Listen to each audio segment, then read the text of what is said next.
Au nom du Père et du Fils et du Saint-Esprit, Amen. Mon Seigneur et mon Dieu, je crois de tout mon cœur que tu es ici, que tu me vois, que tu m'entends. Je t'adore à genoux devant toi. Je te demande le pardon de mes péchés et ton aide pour faire de mon mieux ce moment de prière. Marie, ma Mère du ciel, Saint Joseph et mon ange gardien, intercédez pour moi. La scène de l'Évangile qui nous est proposée aujourd'hui est un peu insolite. Jésus face au fisc du temple. Eh bien oui, les Israélites s'acquittaient d'un impôt spécial pour le temple. Jésus estime, lui, qu'il ne devrait pas le payer, en principe, car cet impôt est destiné à Dieu le Père, et lui est le Fils. Mais, dit-il, pour ne pas scandaliser les gens, pour influencer positivement les gens à payer cet impôt, il décide tout de même de le payer, lui aussi. En fait, Jésus, en ceci comme en tout le reste, il veut être, un mot qui est très présent dans notre jargon désormais, un bon influenceur. Et voici la scène. Comme ils arrivaient à Capharnaüm, ceux qui perçoivent la redevance des 2 drachmes pour le temple vinrent trouver Pierre et lui dirent « Votre maître paie bien les 2 drachmes, n'est-ce pas ?» Il répondit « Oui. » Quand Pierre entra dans la maison, Jésus prit la parole le premier. « Simon, quel est ton avis? Les rois de la terre, de qui perçoivent-ils les taxes ou l'impôt? De leurs fils ou des autres personnes ?» Pierre lui répondit « Des autres. » Et Jésus reprit « Donc les fils sont libres. Mais pour ne pas scandaliser les gens, va donc jusqu'à la mer, jette l'hameçon et saisis le premier poisson qui mordra. Ouvre-lui la bouche et tu y trouveras une pièce de 4 drachmes. Prends-la, tu la donneras pour moi et pour toi. » Ainsi Pierre s'exécute et le Seigneur donne le bon exemple qu'il souhaitait.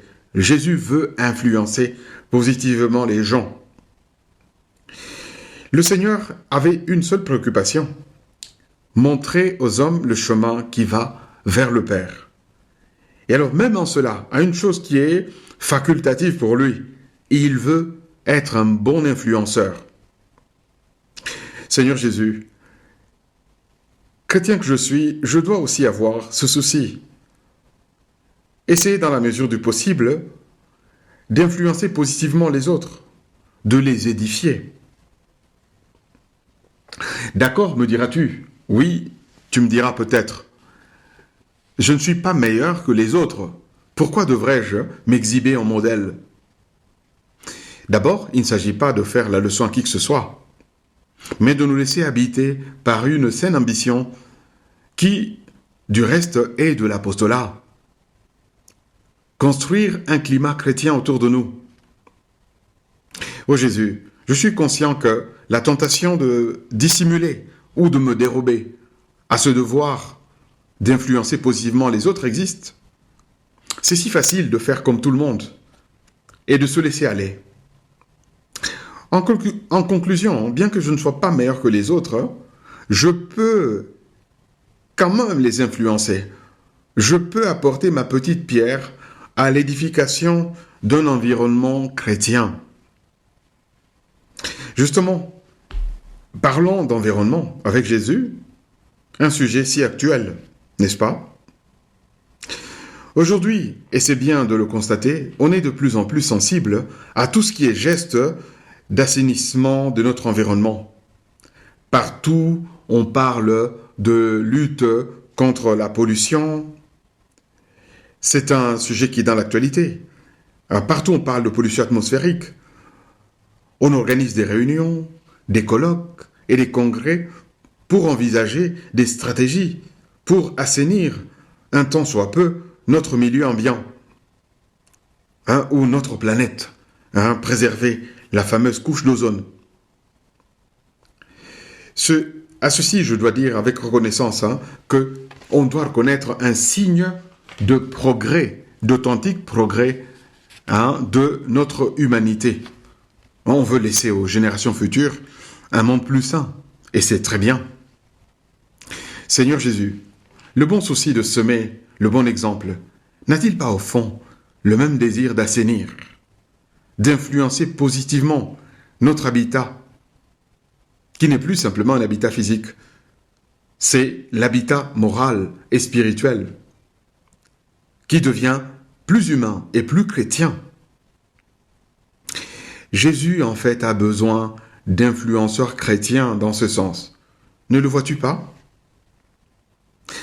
Ô Jésus, de même que plus personne n'ose aujourd'hui mettre en doute ou rire des efforts déployés pour assainir notre environnement, par notre effort de vivre en chrétien, en toutes circonstances, d'obtenir peu à peu l'air pur des vertus chrétiennes, qui rend la vie si agréable,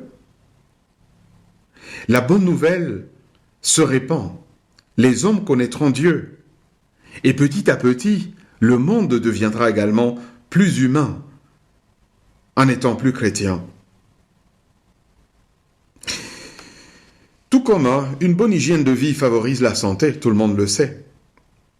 Le souci de semer le bon exemple favorise un bon climat spirituel. Fait de petits gestes de justice, de bonté ou de tempérance. Quelle belle influence exerce dans son milieu une personne qui essaie sincèrement d'être juste et d'essayer encore d'être juste, parce que ce n'est pas facile d'être une bonne personne, d'être une personne accueillante ou d'être une personne tempérante. Oui, tout cela exige de l'effort, mais cela fait que le milieu s'humanise et le milieu se christianise en même temps. Tous nous sommes témoins de combien une personne souriante et positive, par exemple, s'est influée sur le matin de ceux qu'il rencontre dans le bureau, par exemple, ou dans un auditoire universitaire, ou dans une salle de réunion. Un bonjour dit avec gaieté et sourire, comme il fait bon de l'écouter, de le recevoir. Eh bien, c'est une influence minime, me diras-tu, mais tous nous aimerions, n'est-ce pas, de ces influences minimes qui font tant de bien, qui marquent si positivement nos journées. Alors, conscient de cela, Seigneur Jésus, n'est-il pas vrai que je peux, par des petits gestes de ce genre, influencer, par exemple, mon milieu, par le petit effort d'être respectueuse de l'opinion légitime de l'autre, ou encore influencer mon milieu par ma ponctualité, par mon effort d'être ponctuel, par ma sincérité, par mon endurance,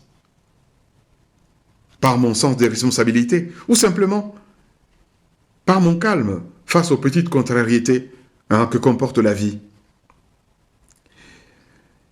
En fait, quand on y regarde de près, tous et toutes, nous pouvons être des influenceurs, de bonnes influenceuses, par un sens aigu de notre responsabilité chrétienne face aux autres.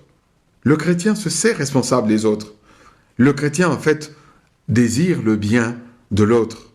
Et quand il peut, il ne rate pas l'occasion. Et précisément, Jésus attend que nous choisissions comme lui d'être des bons influenceurs par le petit effort du bon exemple. Seigneur, comme il est entraînant, le bon exemple, comme il influe sur le climat spirituel ou même matériel de là où nous vivons. Dans tous les sens du terme, le climat de notre milieu dépend aussi de toi et de moi. Ne l'oublie pas. Alors, veux-tu être un bon influenceur? Je sais que oui. Veux-tu être une bonne influenceuse? Je sais que oui. Eh bien, tu vois, c'est à ta portée, c'est à ma portée. Et Jésus attend précisément notre décision. Je te remercie, mon Dieu, des bonnes résolutions, des beaux désirs et des lumières que tu as semées dans mon cœur pendant ce moment de prière. Je te demande de m'aider à les faire fructifier. Marie, ma Mère du ciel, Saint Joseph et mon ange gardien, accompagnez-moi toujours en chemin.